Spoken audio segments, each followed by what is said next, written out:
Ito naman yung mga order na bidet.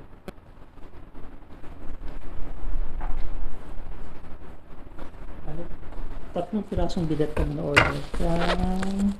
Ang seller bali, dynamic. Ito nakikita ko. Dynamic hardware from Malabon. Malabon siya. So, ang halaga nito 483 including shipping na bagay. 483. 3 pieces ang bidet. Supposedly, ano ito? Stainless.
Ito supposed to be 3 pieces ang bidet. Tingnan natin.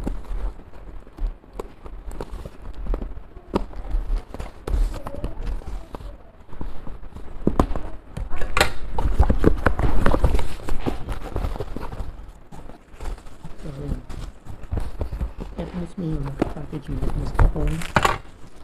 Na ganyan.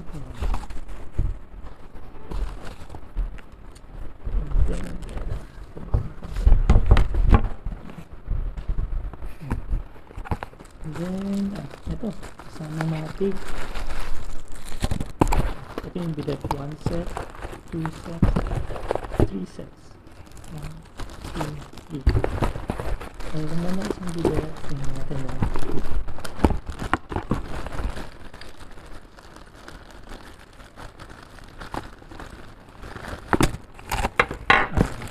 Ito.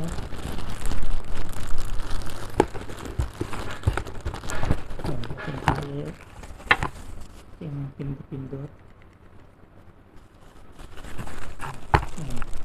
Yung pangkabit. And then yung matok screws. So mga kompleto naman. Ang plastic siya. Pero okay lang, 100% na. So posibleng hindi siya tuloy na stainless. Chrome lang ito. Chrome plated.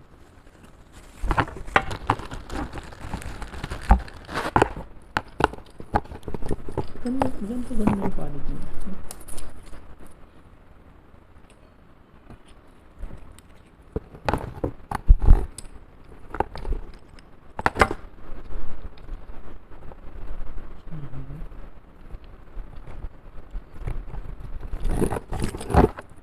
Yeah.